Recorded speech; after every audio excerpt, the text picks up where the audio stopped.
عن جابر بن عبد الله الأنصاري عن فاطمة الزهراء عليه السلام بنت رسول الله صلى الله عليه وآله وسلم قال: سمعت فاطمة أنها قالت: دخل علي أبي رسول الله في بعض الأيام فقال: السلام عليك يا فاطمة. فقلت: عليك السلام.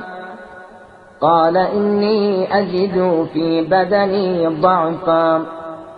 فقلت له: أعيذك بالله يا أبتاه من الضعف. فقال: يا فاطمة ائتيني بالكساء اليماني فغطيني به. فأتيته بالكساء اليماني فغطيته به، وصرت أنظر إليه وإذا وجهه يتلألأ كأنه البدر في ليلة تمامه وكماله. فما كانت إلا ساعة وإذا بولد الحسن قد أقبل وقال: السلام عليك يا أماه. فقلت: وعليك السلام يا قرة عيني وثمرة فؤادي. فقال: يا أماه، إني أشم عندك رائحة طيبة كأنها رائحة جدي رسول الله صلى الله عليه وآله وسلم. فقلت: نعم، إن جدك تحت الكساء. فأقبل الحسن نحو الكساء وقال: السلام عليك يا جداه يا رسول الله، أتأذن لي أن أدخل معك تحت الكساء؟ فقال: وعليك السلام يا ولدي ويا صاحب حوضي، قد أذنت لك. فدخل معه تحت الكساء. فما كانت إلا ساعة وإذا بولد الحسين عليه السلام قد أقبل وقال: السلام عليك يا أماه. فقلت: وعليك السلام يا ولدي ويا قرة عيني وثمرة فؤادي. فقال لي: يا أماه، إني أشم عندك رائحة طيبة كأنها رائحة جدي رسول الله. فقلت: نعم، إن جدك وأخاك تحت الكساء. فدنا الحسين نحو الكساء وقال: السلام عليك يا جداه، السلام عليك يا من اختاره الله، أتأذن لي أن أكون معكما تحت الكساء؟ فقال: وعليك السلام يا ولدي وشافع أمتي، قد أذنت لك. فدخل معهما تحت الكساء. فأقبل عند ذلك أبو الحسن علي بن أبي طالب وقال: السلام عليك يا بنت رسول الله. فقلت: وعليك السلام يا أبا الحسن ويا أمير المؤمنين. فقال: يا فاطمة، إني أشم عندك رائحة طيبة كأنها رائحة أخي وابن عمي رسول الله. فقلت: نعم، هو مع ولديك تحت الكساء. فأقبل علي نحو الكساء وقال: السلام عليك يا رسول الله، أتأذن لي أن أكون معكم تحت الكساء؟ قال له: وعليك السلام يا أخي ويا وصي وخليفتي وصاحب لوائي، قد أذنت لك. فدخل علي تحت الكساء. ثم أتيت نحو الكساء وقلت السلام عليك يا أبتاه. يا رسول الله أتأذن لي أن أكون معكم تحت الكساء؟ قال وعليك السلام يا بنتي ويا بضعتي، قد أذنت لك. فدخلت تحت الكساء، فلما اكتملنا جميعا تحت الكساء أخذ أبي رسول الله بطرفي الكساء وأومأ بيدي اليمنى إلى السماء وقال: اللهم إن هؤلاء أهل بيتي وخاصتي وحامتي، لحمهم لحمي ودمهم دمي، يؤلمني ما يؤلمهم ويحزنني ما يحزنهم. أنا حرب لمن حاربهم وسلم لمن سالمهم، هو عدو لمن عاداهم ومحب لمن أحبهم. إنهم مني وأنا منهم، فاجعل صلواتك وبركاتك ورحمتك وغفرانك ورضوانك علي وعليهم، وأذنب عنهم الرجس وطهرهم تطهيرا. فقال الله عز وجل: يا ملائكتي ويا سكان سماواتي، إني ما خلقت سماء مبنيا ولا أرضا مدحيا ولا قمرا منيرا ولا شمسا مضيئا ولا فلكا يدور ولا بحرا يجري ولا فلكا يسري إلا في محبة هؤلاء الخمسة الذين هم تحت الكساء. فقال الأمين جبريل: يا ربي ومن تحت الكساء؟ فقال عز وجل: هم أهل بيت النبوة ومعدن الرسالة، هم فاطمة وأبوها وبعلها وبنوها. فقال جبريل: يا ربي أتأذن لي أن أهبط إلى الأرض لأكون معهم سادسا؟ فقال الله: نعم قد أذنت لك. فهبط الأمين جبريل وقال: السلام عليك يا رسول الله. العلي الأعلى يقرئك السلام ويخصك بالتحية والإكرام ويقول لك: وعزتي وجلالي إني ما خلقت سماء مبنيا ولا أرضا مدحية ولا قمرا منيرا ولا شمسا مضية ولا فلكا يدور ولا بحرا يجري ولا فلكا يسري إلا لأجلكم ومحبتكم، وقد أذن لي أن أدخل معكم، فهل تأذن لي يا رسول الله؟ فقال رسول الله: وعليك السلام يا أمين وحي الله، إنه نعم قد أذنت لك. فدخل جبريل معنا تحت الكساء، فقال لأبي: إن الله قد أوحى إليكم يقول: إنما يريد الله ليذهب عنكم الرجس أهل البيت ويطهركم تطهيرا. فقال علي لأبي: يا رسول الله، أخبرني ما لجلوسنا هذا تحت الكساء من الفضل عند الله.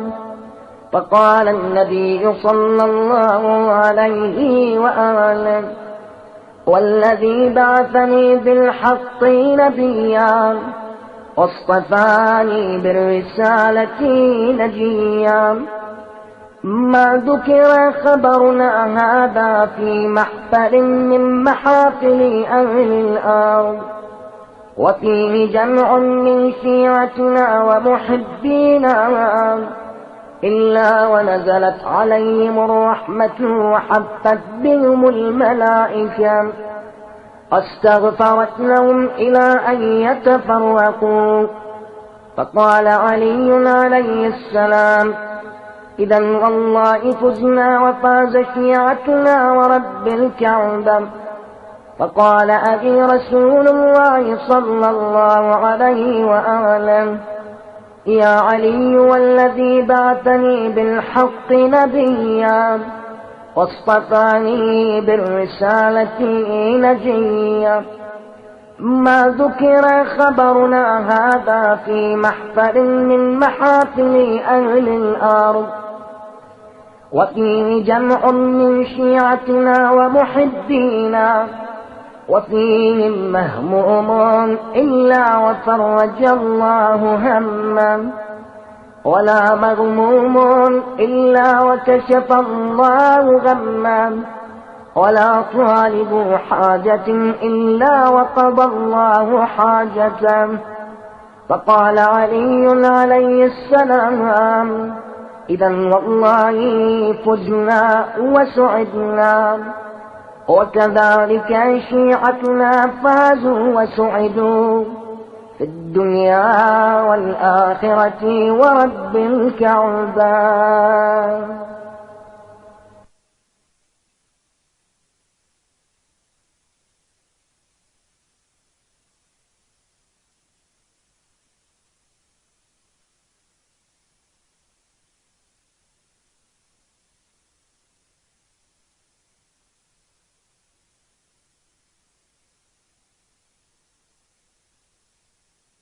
اللهم صل على محمد وآل محمد. اللهم صل على محمد وآل محمد. بسم الله الرحمن الرحيم. اللهم إني أسألك وأتوجه إليك بنبيك نبي الرحمة محمد صلى الله عليه وآله، يا أبا القاسم يا رسول الله، يا إمام الرحمة، يا سيدنا ومولانا، إنا توجهنا واستشفعنا وتوسلنا بك إلى الله، فقدمناك بين يدي حاجاتنا يا وجيها عند الله، اشفع لنا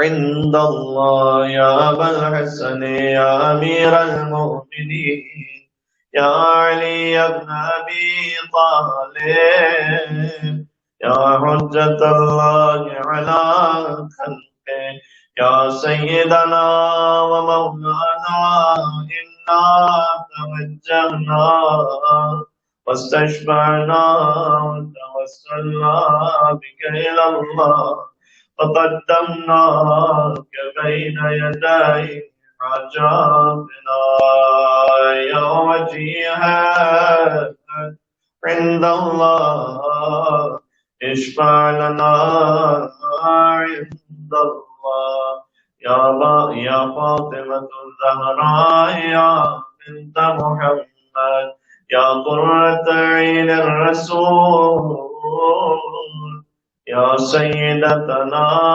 ومولاتنا، إنا توجهنا واستشفعنا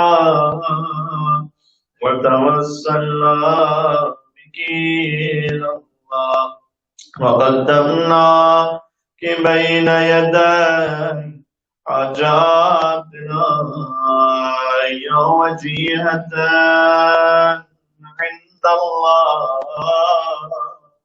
اشفعي لنا عند الله يا أبا محمد يا حسن بن علي، أيها المجتبى يا ابن رسول الله، يا حجة الله على خلقه يا سيدنا ومولانا إنا توجهنا واستشفعنا وتوسلنا بك إلى الله وقدمناك بين يدي حاجاتنا يا وجيها عند الله اشفع لنا عند الله يا أبا عبد الله يا حسين بن علي أيها الشهيد المظلوم يا ابن رسول الله يا حجة الله على خلقه يا سيدنا ومولانا إنا توجهنا واستشفعنا وتوسلنا بك إلى الله وقدمناك بين يدي حاجاتنا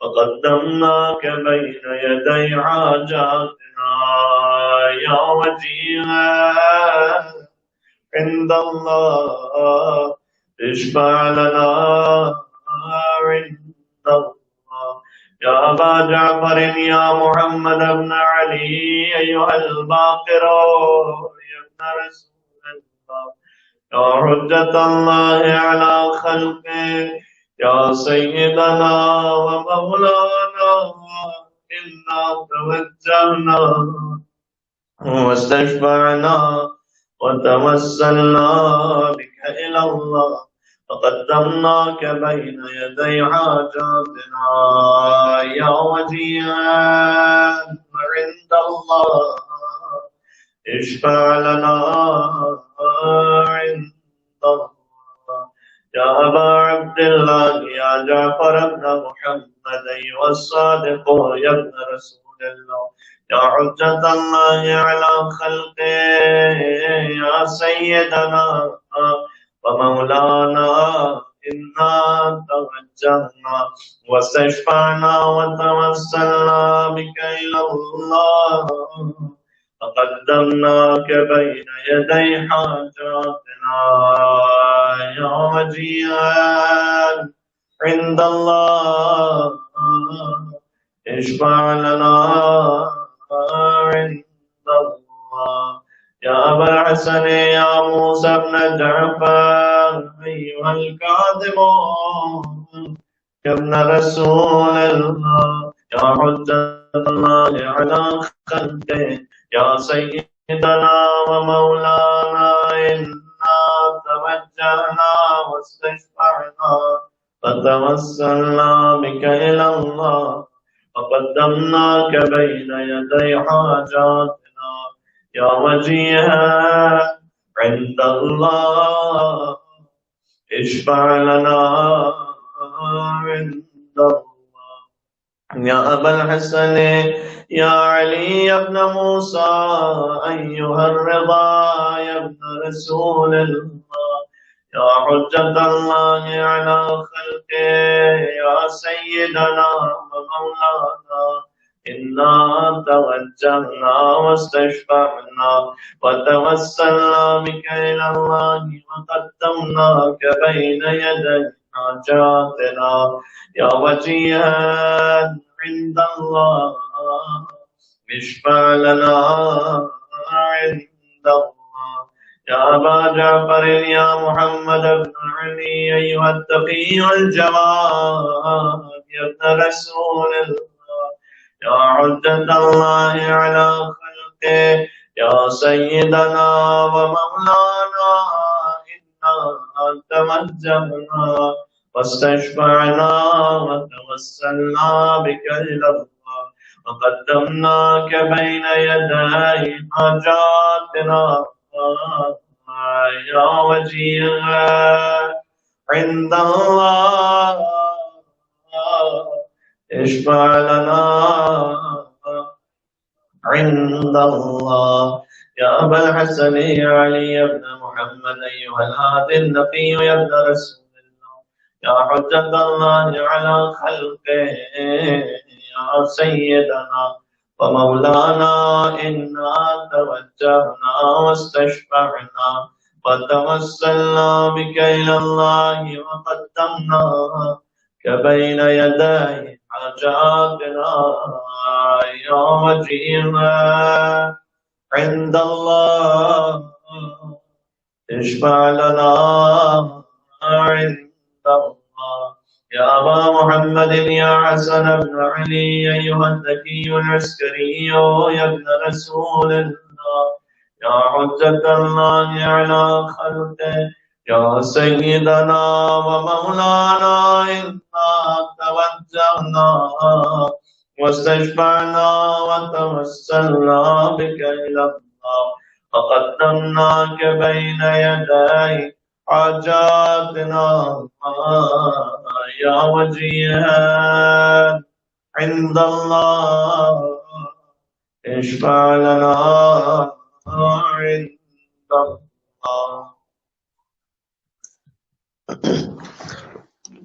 يا وصي الحسن والخلفاء الحجاج أيها القائمون منتظر المهدي يا ابن رسول الله يا حجة الله على خلقه يا سيدنا ومولانا إنا توجهنا واستشفعنا وتوسلنا بك إلى الله وقدمناك بين يدي حاجاتنا يا وجيها عند الله اشفع لنا عند الله